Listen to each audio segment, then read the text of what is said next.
The 7-1 Brampton Bulldogs hosted the 5-3 Niagara Spears on Saturday, August 2nd in OVFL Bantam quarterfinal action.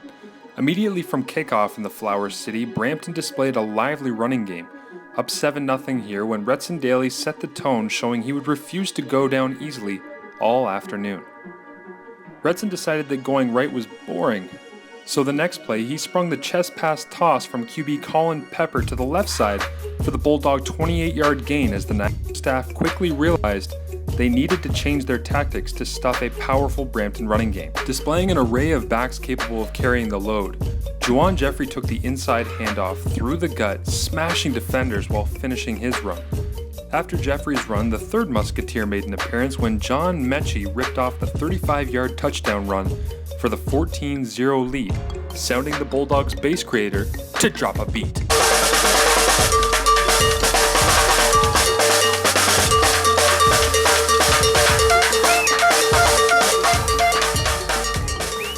On the return, Liam Gaudette benefited from a great block by Jacob Hall-Langeal before being chased down by Fone Burrell.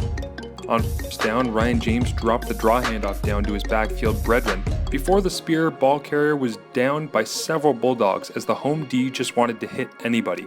Move it, Stripes. With the ball back in Brampton's possession, Juwan Jeffrey used exceptional blocking from Chris Thompson and company to split the Spears D and head for pay dirt. That's just great work up front. DJ Drummer, spin that.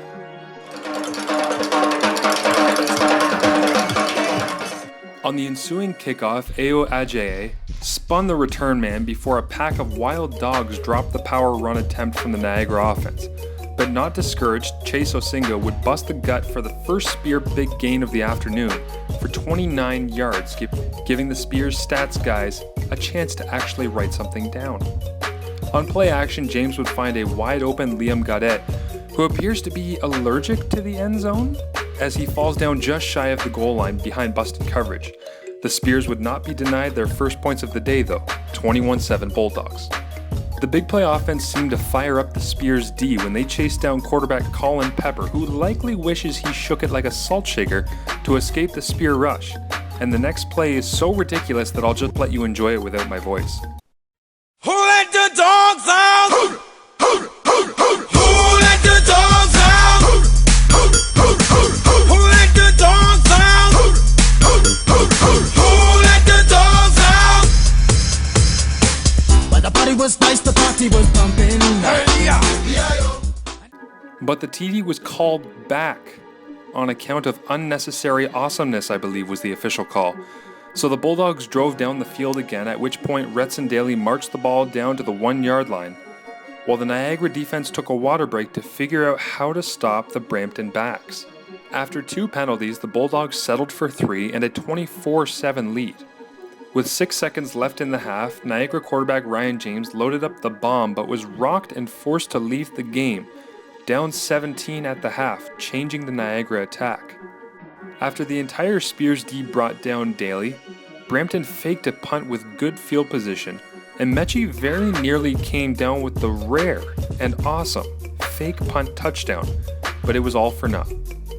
After the fake punt, Chase Osinga took over, first bouncing the run outside to the left, before using his sweet feet to create another big Spears gain down to the Bulldog 18-yard line. Osinga finished the job, cutting back on the toss play, cutting the deficit to 10, and exciting the Niagara fans.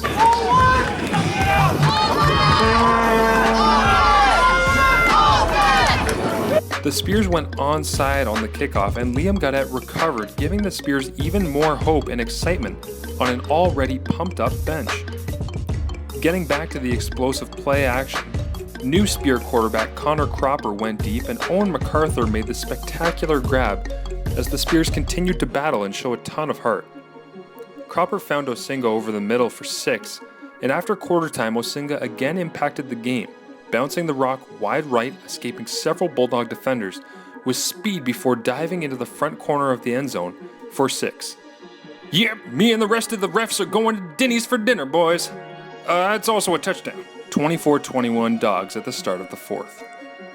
The hard-fighting Spears made Retson Daly angry, and you won't like him when he's angry. Daly continued to dazzle, He would finish the day with 17 carries for 231 yards and 3 touchdowns, including this 8-yard romp which increased the Bulldog lead to 10. And that was when the momentum swung for good. On the first play from scrimmage, Ajayi picked off Cropper and went for a jog before Retson plunged his way down inside scoring position, and smash of the 3-pronged running attack, Juwan Jeffrey picked up the quick 6, 37-21 Dogs. After a roughing the kicker call on the extra point, Brampton would kick the ball deep into Niagara territory, and Owen Jones casually retrieved the ball before whammo! Phone Burrell crushed Jones into the phone booth, putting on a show for the Brampton fans. Know what else gets fans excited? Wild touchdown runs like this one from Juwan Jeffrey, who gutted all 3 levels of the Niagara defense on his way to the end zone. 45-21 now for the Bulldogs as they pulled away, and John Mechie would rock the baby to bed when he intercepted the Cropper offering and headed towards hot playoff heaven for 7. That would do it for the Spears season as the Bulldogs move on to the Adams Conference Final with the 52-21 final. Great job overall.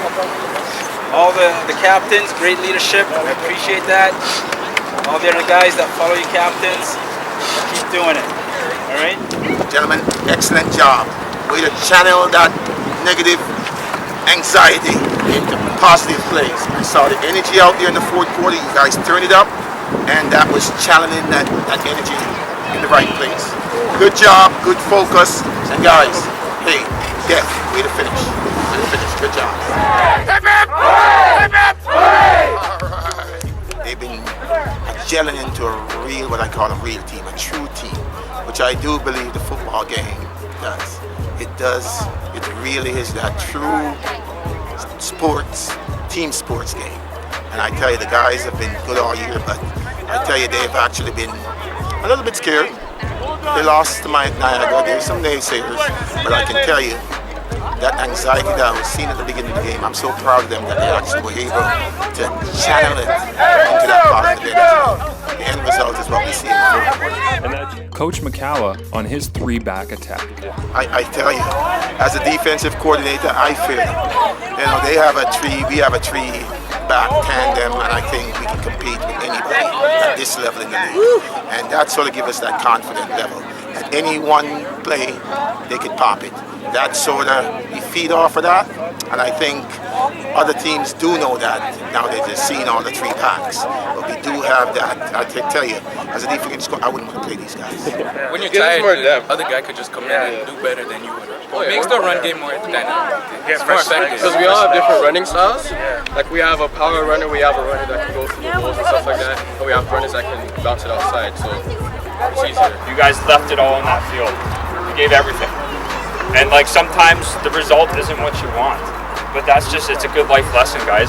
Sometimes in life the result doesn't do what you want, but you look at this, you take something away from it, you learn from it.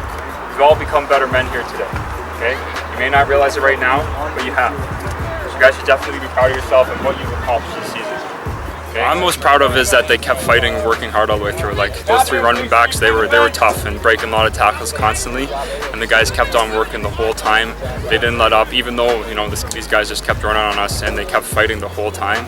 And it's tough when you're constantly going against that and not being able to tackle those guys. But I'm very proud of them, and they never gave up through it. What I'm going to remember the most is the development that they came in. A lot of these kids, coming from minor age football and starting out at different levels, they've really developed in such a great unit and came together as a unit together.